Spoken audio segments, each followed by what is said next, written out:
Hello बच्चों, welcome back to कॉन्सेप्टिफाई। आज के इस वीडियो में पढ़ेंगे क्लास 7 का चैप्टर 8 रिप्रोडक्शन इन प्लांट्स। इससे पहले हम रिप्रोडक्शन इन प्लांट हम समझेंगे कि रिप्रोडक्शन होता क्या है।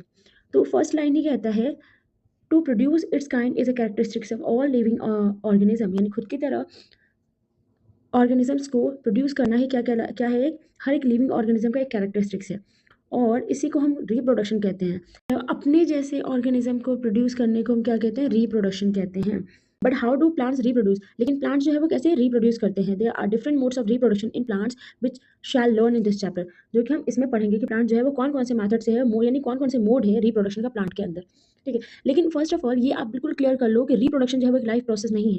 जैसे कि लाइफ प्रोसेस में क्या आता है, न्यूट्रिशन, एक्सक्रीशन, डाइजेशन, ठीक है, रेस्पिरेशन, ये सारे क्या है, लाइफ प्रोसेस है। लेकिन रिप्रोडक्शन जो है वो कोई लाइफ प्रोसेस नहीं है, यानी कि ऑर्गेनिज्म रिप्रोडक्शन नहीं भी करेगा फिर भी वो क्या है, लिविंग ऑर्गेनिज्म। एग्जाम्पल के लिए अगर कोई ऑर्गेनिज्म रिप्रोड्यूस नहीं कर रहा है या फिर कोई इंसान, उसको नहीं बच्चे चाहिए या फिर उसमें कुछ जो है वो मेडिकल इश्यूज हैं, तब भी वो क्या है, लिविंग ही है और वो कोई नॉन लिविंग नहीं है ऑब्वियसली। तो क्या है, ये रिप्रोडक्शन कोई भी एक लाइफ प्रोसेस नहीं है। ठीक है, ये एक सिर्फ कैरेक्टरिस्टिक्स है लिविंग ऑर्गेनिज्म का, जैसे कि इस लाइन में कहा गया है। Mode of reproduction in plants. In class 6 you have learn different parts of flowering plants. आपने क्लास 6 में पढ़ा है कि प्लांट्स के कौन कौन कौन से पार्ट्स होते हैं। ठीक है, try to list the various parts of the plant and write the function of each. आपने बहुत सारे, जैसे कि एक प्लांट के जो है वो कितने पार्ट होते हैं, तो रूट्स, स्टेम एंड फ्रूट्स और फ्लावर। ठीक है, ये सारे क्या है, उसके पार्ट्स हैं। ठीक है, most plants have root, stem and leaves. ये सारी लीव्स वगैरह ये सारे इसके पार्ट्स हैं। These are called the vegetative parts of the plants. और यही जो है रूट, स्टेम, लीव, ये सब क्या है, इसके वेजिटेटिव पार्ट्स हैं। ठीक है, after a certain period of the growth most plant beer flowers. एक बार ग्रोथ हो जाती है उसके बाद जो है वो फ्लावर्स में, प्लांट्स में क्या आने लग जाते हैं, फ्लावर्स आने लग जाते हैं। Seen the mango tree flowering the spring. आपने देखा होगा जो मैंगो ट्री है वो स्प्रिंग के मौसम में क्या करता है, फ्लावरिंग करता है और उसके बाद ही उसके ऊपर आम आते हैं। ठीक है, और फिर मैच्योर होकर वो पकते हैं। ठीक है, it is these flower that give rise to the juicy mango fruit we enjoy in the summer. ठीक है, यही फ्लावर जो है वो आगे जाके क्या बनते हैं, मैंगो बनते हैं, जो कि हम इंजॉय करके खाते हैं। We eat the fruits and usually discard the seeds. हम क्या करते हैं, फ्रूट्स को खाते हैं और उसका जो सीड होता है उसको डिस्कार्ड कर देते हैं, यानी फेंक देते हैं। Seeds germinate from the new plants. और जो सीड्स है उसी से क्या बन जाता है, एक नया प्लांट जर्मिनेट हो जाता है। So what is the function of the flowers in the plants. तो जो प्लांट्स है उसके अंदर जो है वो फ्लावर्स का क्या काम है। Flower perform the function of reproduction in plants. Flowers are the reproductive part. जो फ्लावर्स होते हैं वो उनका क्या फंक्शन है, रिप्रोडक्शन का काम है प्लांट्स के अंदर। फ्लावर जो है वो रिप्रोडक्टिव पार्ट भी है। ठीक है, और so there are several ways by which plant produce their offspring. तो प्लांट से बहुत सारे मेथड होते हैं, तो हम इनको दो टाइप में कैरेक्टराइज कर सकते हैं। पहला जो है असेक्सुअल रिप्रोडक्शन और दूसरा जो है वो सेक्सुअल रिप्रोडक्शन। और सेक्सुअल से ही समझ में आ रहा है कि जिसमें जो है मेल और फीमेल गैमेट जो है इन्वॉल्व नहीं है। मेल और फीमेल गैमेट उसमें जब इन्वॉल्व नहीं है तो क्या नहीं होगा, उसमें उसके अंदर सीड नहीं होगा। जबकि असेक्सुअल रिप्रोडक्शन में क्या बनेगा, सीड बनेगा। क्यों बनेगा, क्योंकि वहाँ पे मेल और फीमेल गैमेट जो है इन्वॉल्व है। और इसमें प्लांट्स के अंदर जो है वो मेल गैमेट क्या होता है, पॉलन ग्रेन, जबकि जो फीमेल गैमेट होता है वो क्या होता है, ओव्यूल। पहली thought that new plants always grow from seeds. वो कहती है कि जो नया प्लांट है वो हमेशा जो है वो सीड से ही ग्रो करता है। बट उसने जो है कभी भी शुगर केन, पोटैटो और रोज, इनके जो है वो सीड नहीं देखे। ठीक है, she want to know how this plants reproduce. वो जानना चाहते हैं कि ये जो प्लांट्स है वो कैसे रिप्रोड्यूस करते हैं। सो आपको पता है कि शुगर केन जो होता है वो शुगर केन को ही काट करके, जो उसका इंटरनोड है जहाँ से नोड निकलता है, उसको काट के और मिट्टी के अंदर डाल दिया जाता है और उससे क्या होता है, बाकी जो है उसमें से शुगर केन निकलते हैं। सेम जो है पोटैटो के साथ होता है। उस एक पोटैटो जो है उसमें से, उसमें काफ़ी सारी आई आई आई होती हैं और उसको कट करके और उसको मिट्टी में दबा दिया जाता है और उसके बाद जो है उसमें बहुत सारे पोटैटो आते हैं। रोज़ की जो स्टेम है उसको काट के उसके बाद उसको लगाया जाता है। तो आगे इन्हीं सारी जो वेजिटेटिव रिप्रोडक्शन है इनके बारे में हम पढ़ेंगे, जो कि असेक्सुअल रिप्रोडक्शन में आता है। Vegetative propagation. It is a type of asexual reproduction in which new plants are produced from root, stem, leaves and the buds. Asexual reproduction में क्या होता है, जो भी न्यू प्लांट बना है वो प्रोड्यूस हुआ है roots, stem, leaves and buds के थ्रू। ठीक है, क्योंकि इस रिप्रोडक्शन में वेजिटेटिव पार्ट्स यूज हुए हैं, जैसे कि रूट्स, स्टेम, लीव्स और बर्ड्स, इसीलिए इस रिप्रोडक्शन को हम वेजिटेटिव प्रोपेगेशन बोलते हैं। नाउ इस एक्टिविटी में बोला गया है एक्टिविटी 8.1 में कट अ ब्रांच ऑफ रोज और चंपा विद अ नोड। आपको एक चंपा या फिर रोज के जो है वो प्लांट की ब्रांच को काटना है जिसमें क्या हो, नोड हो, ये कंपलसरी है। नोड जो है वो क्या होता है आगे मैं आपको बताती हूँ। This piece of branch is term is the cutting, ये जो हमने काटा है इसको हम कटिंग बोलते हैं। बरी the cutting in the soil, अब जो आपने काटा है उसको किसमें दबाना है, सॉइल के अंदर दबाना है। और node is a part of the stem branch at which leaf arise. Node जो है वो पार्ट होता है जहाँ से क्या होता है, लीव्स जो है वो अराइज होती हैं यानी निकलती हैं। Water the cutting every day and observe the growth, और डेली डेली जो है वो आपको पानी देना है जो आपने मिट्टी में दबाया है, और उसको ऑब्जर्व करना है। Observe the record number of the days taken for the roots to come out. अब आपने जो काटा होगा उसमें रूट तो होगा नहीं, लेकिन जब आप उसको मिट्टी के अंदर दबा देंगे और उसको वाटर देंगे यानी पानी देंगे, तो कुछ टाइम में क्या आएगा, उसमें नीचे छोटे छोटे बिल्कुल हेयर लाइक स्ट्रक्चर आने लगेगा, यानी कि उसमें क्या आने लगेगा, रूट्स आने लगेंगे। ठीक है, और उसमें लीव्स आ जाएंगी। ठीक है, try the same activity by growing money plant in a jar of the water and record your observation. ऐसे आप एक मनी प्लांट लोगे और उसको कहीं से भी कट करके और आप पानी में बस डाल दो, क्योंकि मनी प्लांट को जो है वो सॉइल की इतनी ज़रूरत नहीं होती, सिर्फ पानी से ग्रो कर जाता है। और आप देखोगे कि जहाँ से आपने काट के डाला होगा वहाँ पे क्या आने लगेगा, रूट्स आने लगेगा। हाँ, तो नोड क्या होता है, देखो यहाँ पे जो है वो छोटे छोटे जो ये आपको नज़र आ रहा है, यही क्या है, हमारे नोड है। और यहीं से क्या होगा, हमारी लीव्स आएंगी। तो ये वाले पार्ट से अगर हम कट करके लगाते हैं तो यहाँ से क्या आएगा, लीव आएगा, और इसके नीचे से क्या हो जाएगा, वो रूट्स बनना शुरू हो जाएगा। Must have seen flower board developing into flowers. आपने देखा होगा कि जो बर्ड है यानी कि जो कली है वो किस में कन्वर्ट होता है, ग्रोथ के बाद फ्लावर बन जाता है। Apart from buds, flower buds, there are buds in the axial point of the attachment of the leave at the node of the leaves which develop into shoots. और इसके अलावा आपने देखा होगा जो एक्सियल बर्ड्स हैं वो किस में कन्वर्ट हो जाते हैं, वो लीव्स में कन्वर्ट हो जाते हैं, यानी कि वो किस में कन्वर्ट होते हैं, डेवलप होते हैं शूट्स में। ठीक है, these buds are called vegetative buds. इस इन बर्ड्स को हम क्या बोलते हैं, वेजिटेटिव बर्ड्स बोलते हैं। The bird consists of the short stem around which immature overlapping leaves are present। ठीक है, ये बर्ड जो है वो इसमें छोटा सा क्या होता है, स्टेम होता है जो कि इमेच्योर होता है अभी, और बाद में जो है वही क्या बनता है, स्टेम बनता है और उसमें लीव्स भी आती हैं। Vegetative bud can also give rise to new plants, और यही जो वेजिटेटिव बर्ड्स हैं उसी से नया प्लांट भी बनाया जा सकता है।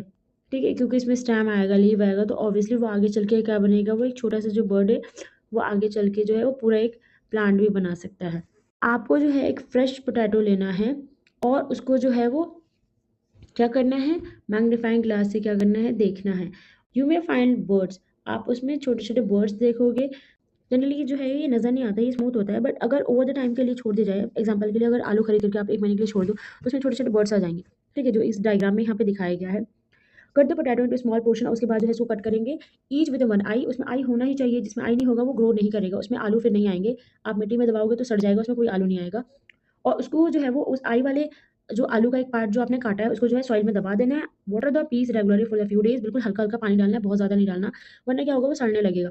ऑब्जर्व द प्रोग्रेस, और उसके बाद जो आप प्रोग्रेस देखो, कुछ टाइम में जो है उसमें से लीव्स और थोड़ा बहुत स्टेम टाइप का निकल के आएगा, उसके बाद जो है वो कुछ टाइम और लगेगा, उसमें छोटे छोटे आलू आएंगे। ठीक है, व्हाट डू यू फाइंड, आपने क्या देखा कि उसमें से क्या निकल के आने लगेगा, वो उसमें निकल के आने लगेगा छोटे छोटे लीव्स वगैरह। ठीक है, likewise you also grow ginger और टर्मरिक भी हम ऐसे ही ग्रो करते हैं। These are called eye.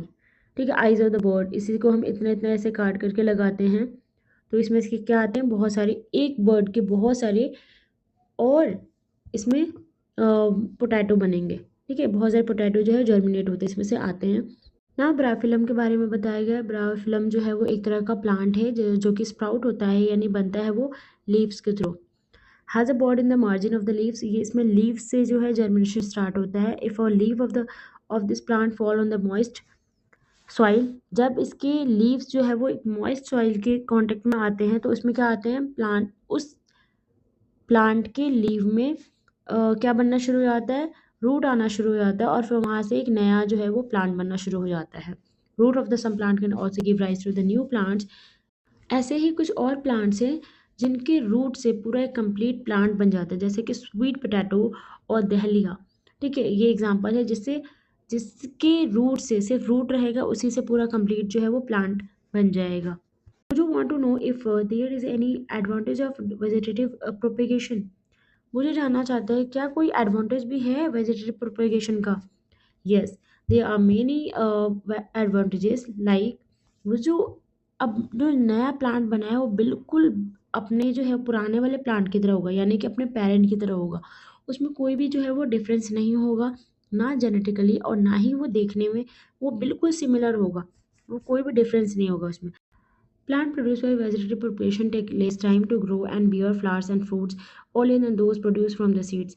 ठीक है, जो प्लांट सीड से ग्रो करते हैं वो ज़्यादा टाइम लगाते हैं, जबकि जो वेजिटेटिव प्रोपेगेशन से ग्रो करते हैं वो उनको कम टाइम लगता है और उनमें फ्रूट्स और जो फ्लावर्स है वो भी जल्दी आता है। The new plants are exact copy of their parent plant. जो नया प्लांट बना है वो अपने पेरेंट प्लांट का एग्जैक्ट कॉपी होता है। Are produce from a single parent, क्योंकि वो जो है वो एक सिंगल पेरेंट से प्रोड्यूस हुआ है। ठीक है, इसीलिए उसमें कम टाइम लगेगा और मॉर्फोलॉजिकली और जेनेटिकली क्या होगा, वो सिमिलर होगा। जेनेटिकली मतलब बिल्कुल एग्जैक्ट उसके जीन्स होंगे, यानी कि उसमें कोई भी डिफरेंस नहीं होगा, और मॉर्फोलॉजिकल यानी कि देखने में भी बिल्कुल वैसा ही होगा। ठीक है, अगर किसी कोई अगर हम ऐसा रोज़ लेते हैं जिसके ऊपर रेड कलर के फ्लावर्स आते हैं और उसके एक अगर उसका एक छोटा-सा एक्सियल पार्ट हम काट के लगाते हैं, तो उसमें जो नया प्लांट बना है, यानी नया रोज़ रोज़ जो बना है, उसके ऊपर भी कैसे फ्लावर्स आएँगे? रेड कलर के आएँगे। अगर व्हाइट वाला हमने कट के करके लगाया है, तो उसके ऊपर भी क्या आएँगे? व्हाइट फ्लावर्स ही आएँगे, उसमें कोई डिफरेंस नहीं होगा। Later in this chapter, you will learn that plant produced by sexual reproduction have characters of the both the parents। आगे इस चैप्टर में आप पढ़ेंगे कि जो प्लांट्स सेक्सुअल रिप्रोडक्शन से प्रोड्यूस होते हैं उनमें दोनों पेरेंट्स के क्या होते हैं? कैरेक्टर्स होते हैं। ठीक है, plant produce seeds as a result of sexual reproduction.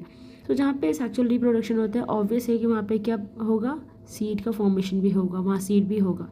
ठीक है, और जहाँ पे असेक्सुअल रिप्रोडक्शन है उसमें सीड फॉर्म नहीं होता है। अब जो है हम बडिंग के बारे में पढ़ेंगे कि बडिंग होता क्या है। You have already learn about the tiny organism like east can be seen only under microscope. आप ये पढ़ चुके हैं कि जो ये छोटे ऑर्गेनिज्म है जैसे कि ईस्ट जो है वो बिल्कुल सिर्फ और सिर्फ किससे देखे जा सकते हैं? माइक्रोस्कोप से ही देखे जा सकते हैं। These groves and multiplies every few hours if significant nutrients are made available to them। Remember that yeast is a single cell organism। आपको पता होना चाहिए कि yeast क्या है? एक single cell organism है, यानी कि unicellular organism है। Let us see how they reproduce। अब हम देखेंगे कि yeast में reproduction कैसे होता है, यानी yeast जो है वो reproduce कैसे करता है। इस एक्टिविटी में दिया गया 8.3 में to be demonstrated by the teachers. ठीक है, take a piece of the yeast cake और the yeast powder from a bakery और द केमिस्ट शॉप। यानी कि ईस्ट का जो पाउडर है वो आपको कहाँ मिलेगा? बेकरी शॉप में मिलेगा। ऑब्वियसली आपने देखा होगा कि जितने भी पेस्ट्री केक जो हो गया उसको जो फुलाने का काम होता है वो ईस्ट का ही होता है, उसमें डाला जाता है ईस्ट पाउडर डाला जाता है, जिसकी वजह से क्या होता है वो फूल जाते हैं केक वगैरह पेस्ट्री वगैरह। ठीक है, तो आपको वहाँ से लेना है और पिंच ऑफ ईस्ट पाउडर लेना है, उसको कंटेनर में डालना है। कंटेनर में डालने के बाद उसमें वाटर होना चाहिए, कुछ पानी ऐड करना है इसमें। Add a spoonful of sugar and shake to dissolve. उसमें क्या करना है आपको? शुगर डाल के उसको थोड़ा-सा शेक करना है ताकि वो डिज़ोल्व हो जाए। और उसको जो है फ्रिज में नहीं रखना, रूम टेम्परेचर पे रखना है उसे। कुछ घंटों के लिए रखना है। Put a drop of this liquid on a glass slide and observe under a microscope. अब ये जो आपने चीनी, पानी और इसको ईस्ट पाउडर आपने मिलाया है, उसमें से कुछ ड्रॉप जो है स्लाइड के ऊपर रखो और माइक्रोस्कोप के अंदर देखो। ठीक है, तो क्या होता है? What do you observe? आप उसमें क्या देखोगे?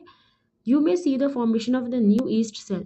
उसमें आप देखोगे कि उसमें जो है वो नया सेल ईस्ट सेल बन रहा होगा, यानी कि उसमें क्या हो रहा होगा?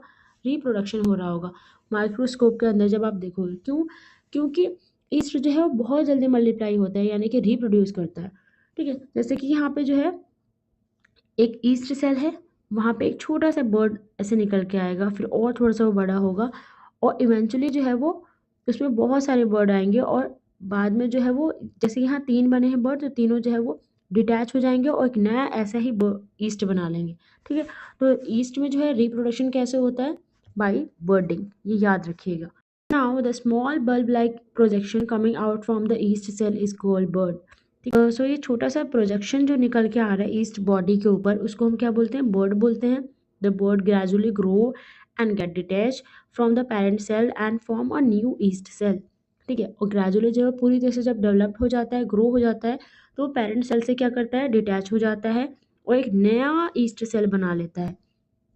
The new est- e- the new yeast cell grows mature and produce more yeast cell. ऐसे ही जो बना है वो क्या करेगा, अपने ऊपर दोबारा जो है ग्रो करेगा, मैच्योर होगा और दोबारा उसके ऊपर बर्ड आएंगे और बर्ड जो है दोबारा डिटैच होकर के नया ईस्ट सेल बना लेंगे।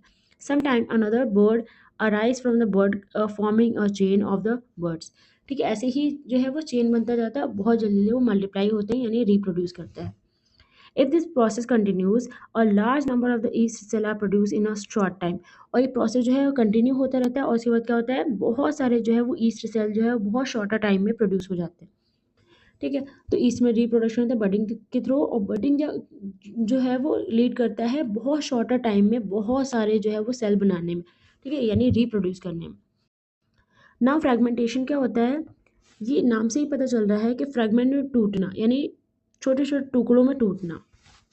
तो क्या होता है इसमें, you might have seen slimy green patches in the pond और the other stagnant water bodies. आपने देखा होगा पॉन्ड्स में या फिर स्टेगनेंट वाटर बॉडीज होती हैं या फिर जहाँ पे पानी रेगुलरली गिर रहा होता है, वहाँ पे ग्रीन ग्रीन कलर के पैचेस जो होते हैं वो स्लिमी यानी कि फिसलने वाले जो है ग्रीन कलर के पैचेस जो है वहाँ पे बन जाते हैं। वो क्या होते हैं, वो होते हैं एल्गी। वो एल्गी क्या होता है, यानी आपने बोला होगा देखा होगा ना काई, यही होता है एल्गी, जो कि पानी जहाँ पे बहुत ज़्यादा पानी होता है वहाँ पे वो बन जाते हैं। So water and nutrition are available, algae grow and multiply rapidly by the fragmentation. ये जो है वो कैसे होता है, जो हमारे एल्गी हैं वो कैसे मल्टीप्लाई होते हैं यानी रिप्रोड्यूस करते हैं बाय फ्रेगमेंटेशन। अब इसमें क्या होता है, जैसे कि यहाँ पे एक यहाँ पे एक जो है वो क्या है, एल्गी है। एल्गी जो है मेनली इसमें एक नाम रखा गया है इस एल्गी का, वो क्या है, स्पाइरोगाइरा है। So this process continues and they cover a large area in the shorter period of the time. आपने देखा होगा कि थोड़ा सा कहीं से भी काई आ जाता है कहीं भी वाटर बॉडी में तो वो पूरा जो है ग्रीन ग्रीन कर लेता है, चाहे वो पॉन्ड हो या फिर पानी का कोई सा भी, जैसे नलका वगैरह हो कहीं पे जहाँ पे पानी कॉन्टिन्यूसली गिरता रहता है वहाँ पे जो है वो एल्गी ग्रो कर जाते हैं और बहुत कम टाइम में पूरे एरिया को वो कवर कर लेते हैं। क्यों, क्योंकि ये फ्रेगमेंटेशन से रिप्रोड्यूस करते हैं, जो कि बहुत शॉर्टर टाइम में बहुत सारा जो है वो एरिया को कवर करते हैं। Now the next topic is spore formation. अब स्पोर फॉर्मेशन के लिए आपने क्लास 5th में एक चैप्टर पढ़ा है जिसका नाम है mangoes around the year I think. तो उसमें बताया गया है कि जब खाना कोई ख़राब हो रहा होता है तो इसके ऊपर जो है वो क्या हो जाते हैं, फंगस लग जाते हैं। आपने फंगस का भी देखा होगा, उसकी जो है एक्टिविटी करके भी देखा होगा कि रोटी या फिर ब्रेड आप रखते हैं तो इसके ऊपर क्या आता है, ग्रीन कलर का या फिर ब्लैक कलर का पैच बन जाता है और थोड़ा पाउडरी टाइप का हो जाता है, वही क्या होता है, हमारा फंगस होता है। यानी ये क्या होते हैं, फंजाई होते हैं जो कि किसी भी ब्रेड पीस ऑफ ब्रेड पे ग्रो कर जाते हैं या फिर रोटी वगैरह पे ग्रो कर जाते हैं और ये एयर में प्रेजेंट होते हैं, जहाँ पे इनको खाना मिलता है, न्यूट्रिएंट्स मिलता है, वहाँ पे जाकर ग्रो करना शुरू कर देते हैं। और इनको जो है वो वार्म जगह की तलाश होती है, इसलिए जो है वो गर्मियों में ज़्यादा ग्रो करते हैं। Repeat activity 1.2। ठीक है, observe the spore in the cotton like mesh on the bread. When spores are released they kept floating in the air। जब ये जो स्पोर है, आपने ग्रीन कलर का देखा होगा, ब्लैक कलर का भी देखा होगा, जब एक बार एयर में रिलीज होते हैं तो फ्लोट करते रहते हैं एयर में अनटिल अनलेस उनको कोई खाने की जगह ना मिल जाए या फिर शेल्टर वाली जगह ना मिल जाए जहाँ पे वो ग्रो कर सके। और जो खाने के न्यूट्रिएंट्स वाली जो जगह है या शेल्टर वाली जगह है वो जो है वो वार्मर टेम्परेचर पे होना चाहिए, वो कभी फ्रीज में जल्दी ग्रो नहीं करते। ठीक है, आपने देखा होगा कि नॉर्मल रूम टेम्परेचर पे रखोगे तभी ग्रो करेगा या फिर गर्मियों में ज़्यादा जल्दी ग्रो करते हैं। ठीक है, as they are very light, क्योंकि वो बहुत हल्के होते हैं, दे कवर लॉन्ग डिस्टेंस, वो बहुत लंबे दूर दूर तक जा सकते हैं और ग्रो कर सकते हैं, हमेशा ही वो एयर में प्रेजेंट होते हैं। Spore are sexual reproductive bodies, जो स्पोर है वो क्या है, रिप्रोडक्टिव बॉडी है, वो भी कैसी, असेक्सुअल रिप्रोडक्टिव बॉडी है। Each spore is covered by a hard protective coat to withstand unfavorable conditions such as high temperature and the low humidity। हर एक जो स्पोर है उसके ऊपर कवरिंग होती है जो कि बहुत हार्ड होती है और उसको जो है अनफेवरेबल कंडीशन से बचाती है, यानी कि जब बहुत ज़्यादा टेम्परेचर होगा तब भी बचाएगा और लो ह्यूमिडिटी होगी तब भी उसको बचा के रखेगा। और जहाँ पे भी फेवरेबल कंडीशन मिलेगा यानी कि उसको ग्रो करने का जहाँ पे भी अच्छा कंडीशन मिलेगा वहाँ पे जाके वो ग्रो कर जाएगा। कंडीशन मिलता है, स्पोर जो है वो जर्मिनेट हो जाते हैं और जो है न्यू इंडिविजुअल बना लेते हैं। Plants such as moves and fern also produce by the means of spore formation. Plants जैसे कि मोज और फर्न जो है वो भी कैसे रिप्रोड्यूस करते हैं? स्पोर फॉर्मेशन से ही रिप्रोड्यूस करते हैं। Now the next topic is asexual reproduction. Sexual reproduction क्या होता है? जिसमें मेल एंड फीमेल गैमेट जो है वो फ्यूज़ होते हैं और उससे क्या होता है, उसमें बनता है हमारा सीड। ठीक है, तो और इसके लिए जो है वो हमारा कौन सा पार्ट इन्वॉल्व होता है? प्लांट का फ्लावर्स। इसमें जो है फ्लावर्स इन्वॉल्व होते हैं। हमने पढ़ा है कि फ्लावर जो है वो क्या है? रिप्रोडक्टिव पार्ट होते हैं प्लांट्स के। ठीक है, जिसमें कि हमारा स्टेमन और पिस्टिल होता है। अब स्टेमन और पिस्टिल के बारे में हम पढ़ेंगे कि क्या होते हैं। स्टेमन क्या है? Stamen are the male reproductive part. ये दोनों फ्लावर के अंदर ही होते हैं। स्टेमन जो है वो मेल रिप्रोडक्टिव पार्ट है, जबकि पिस्टिल क्या है? हमारा फीमेल रिप्रोडक्टिव पार्ट है। तो एक्टिविटी 8.4, टेक अ मस्टर्ड या फिर चाइना रोज या फिर petunia flower and separate it's reproductive part. इनमें से कोई से भी फ्लावर लो और इनके जो है रिप्रोडक्टिव पार्ट को अलग करो, यानी मेल और फीमेल, यानी कि स्टेमेन और पिस्टिल को अलग अलग करो। Study the various parts of the stamen and pistil. इसके वेरियस जो पार्ट्स हैं उसको हमें स्टडी करना है, जिसके स्टेमेन और पिस्टिल के जो जो पार्ट्स हैं सबको स्टडी करना है आपने। Flower which contain either only pistil or the only stamen are called unisexual flowers. वो फ्लावर्स जिसमें या तो पिस्टिल हो यानी कि फीमेल रिप्रोडक्टिव पार्ट हो, या फिर सिर्फ और सिर्फ स्टेमेन हो यानी कि मेल रिप्रोडक्टिव पार्ट हो, उसको हम क्या बोलते हैं? यूनिसेक्सुअल फ्लावर कहते हैं। Flowers which contain both stamen and pistil are called bisexual flowers. Flowers जिसमें स्टेमेन एंड पिस्टिल दोनों प्रेजेंट हो उसको हम बाइसेक्सुअल फ्लावर कहते हैं। कॉर्न, पपाया, कुकुम्बर, ये सारे क्या है? यूनिसेक्सुअल फ्लावर्स के एग्जाम्पल हैं। जबकि मस्टर्ड, रोज, पिटूनिया ये सब क्या है? बाइसेक्सुअल फ्लावर्स हैं। इसके अलावा जो चाइना रोज है वो भी क्या है? बाइसेक्सुअल फ्लावर है। ठीक है, both male and female unisexual flower may be present in the same plant और इन डिफरेंट प्लांट्स। दोनों जो है वो mail and female unisexual flowers जो है वो या तो सेम प्लांट के ऊपर भी हो सकते हैं या फिर डिफरेंट डिफरेंट प्लांट के ऊपर भी हो सकते हैं। यानी कि मान लो कि एक प्लांट में जो है सिर्फ एक फ्लावर तो आएगा नहीं, उसमें बहुत सारे फ्लावर्स होंगे। तो हो सकता है कि एक फ्लावर में जो है वो क्या हो? मेल रिप्रोडक्टिव पार्ट हो और दूसरे वाले फ्लावर में क्या हो? फीमेल रिप्रोडक्टिव पार्ट हो। सो इस लाइन में यही बताया गया है कि वो या तो डिफरेंट प्लांट्स के ऊपर भी हो सकते हैं और या फिर सेम प्लांट के ऊपर भी हो सकते हैं। ठीक है, यूनिसेक्सुअल फ्लावर की बात हो रही है। Can you identify the anther and the filament of the stamen?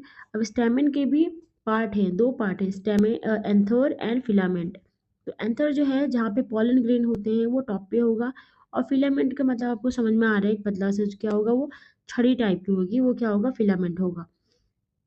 Anther contain pollen grain which produce male gametes. Anther के अंदर क्या होता है? पॉलन ग्रेन होता है जो क्या प्रोड्यूस करते हैं?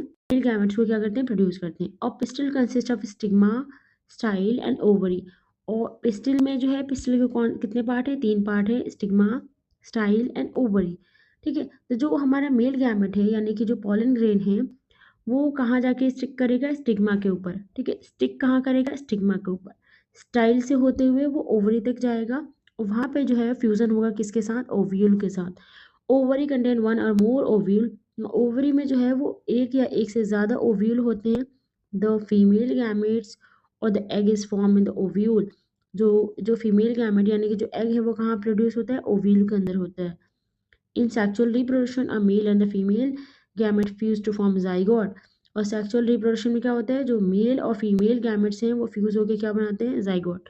यानी कि जो हमारा पॉलन ग्रेन है और जो ओव्यूल है वो फ्यूज होके क्या बनाते हैं? जाइगोट। ठीक है, तो जो एक और टर्म है जिसको हम कहते हैं फर्टिलाइजेशन, यानी इस एग और इस पॉलन ग्रेन के मिलने को, फ्यूज होने को क्या बोलते हैं? फर्टिलाइजेशन। और फर्टिलाइजेशन के बाद ही क्या बनता है? जाइगोट बनता है। ये जो ऊपर का पार्ट होता है वो हमारा एंथर होता है, ये वाला जो पार्ट है वो क्या है? हमारा फिलामेंट है। सेम जो पिस्टिल है इसके तीन पार्ट है, ये स्टिग्मा, ये स्टाइल, और ये क्या है? हमारा ओवरी, जिसके अंदर क्या होता है? Ovule.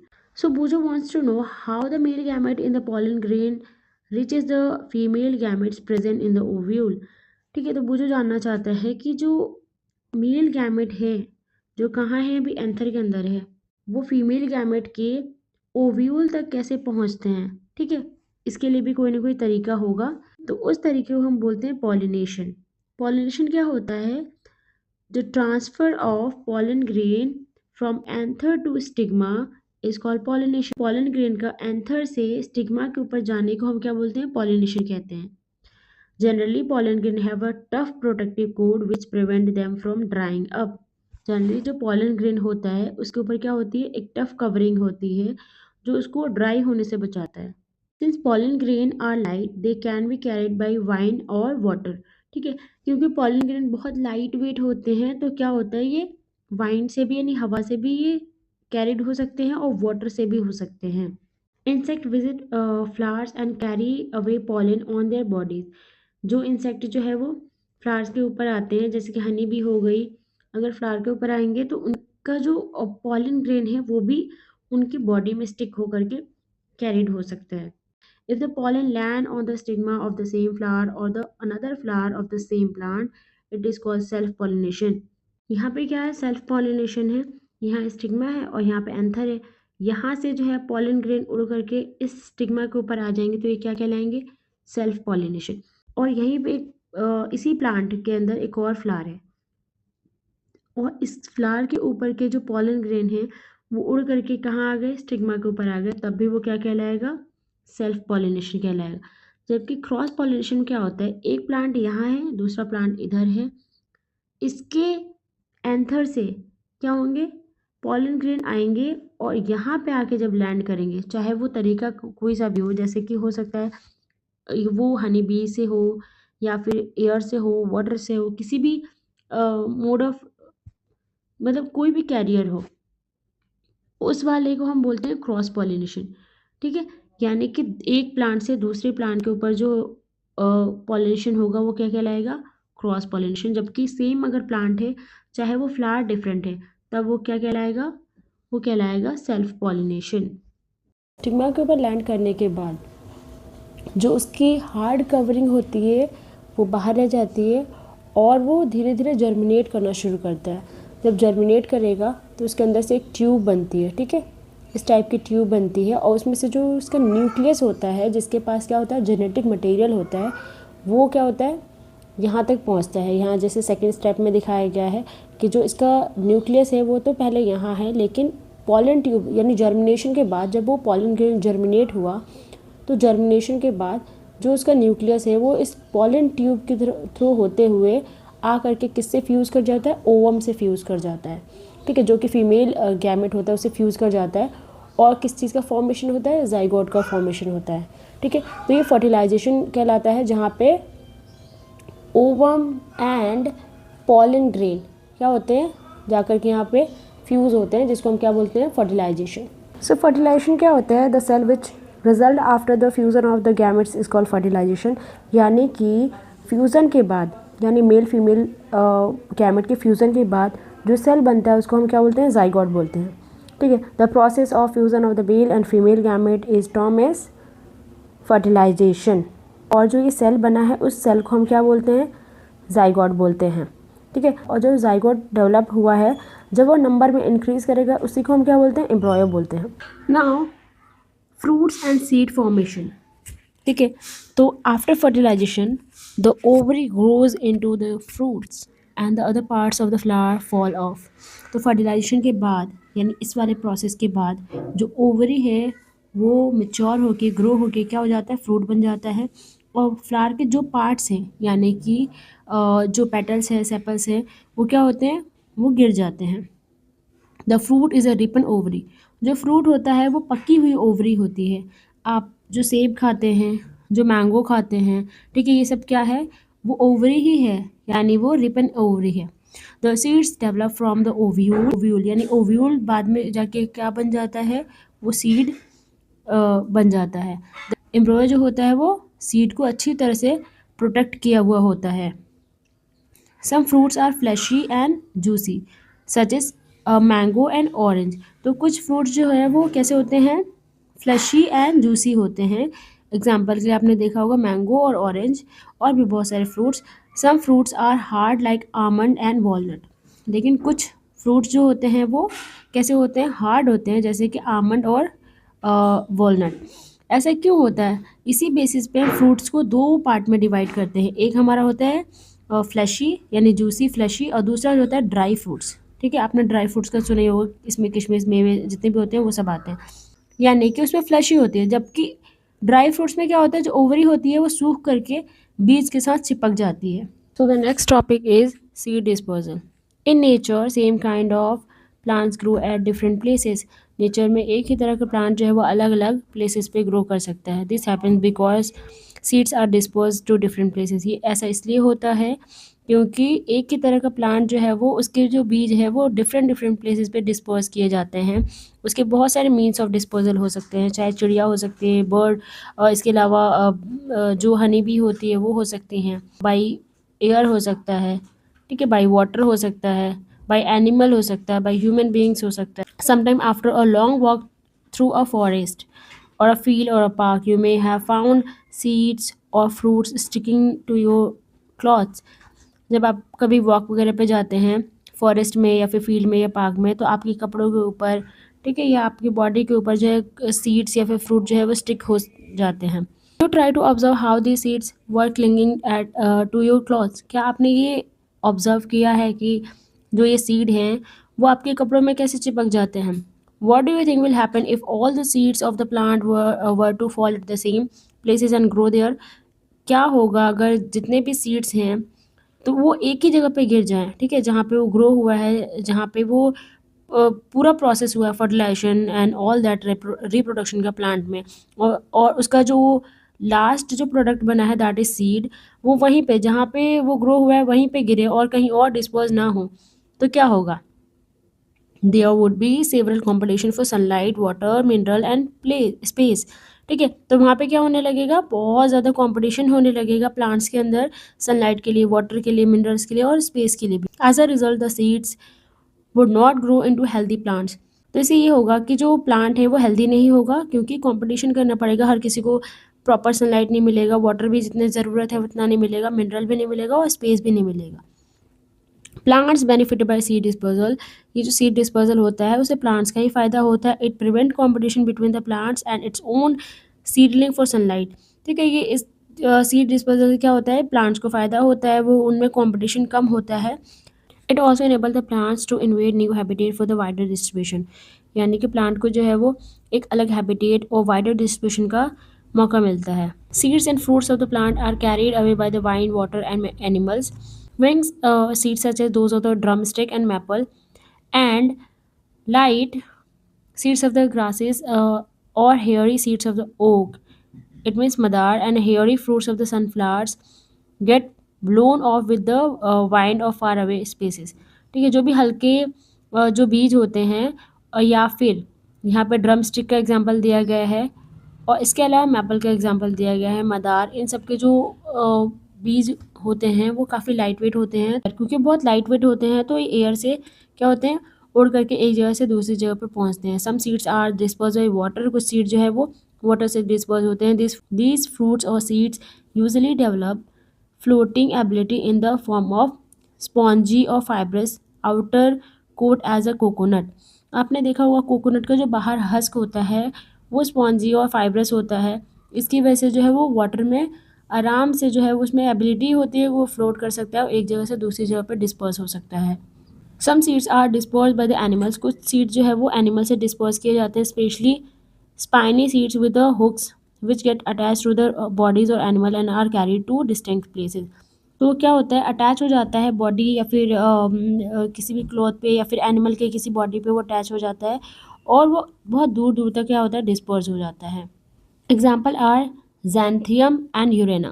Some seeds are dispersed when the fruits burst with a sudden jerk.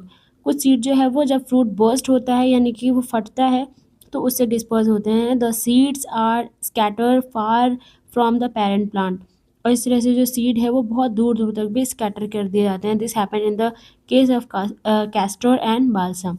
ये जो है वो कैस्टर और बाल्सम में होता है।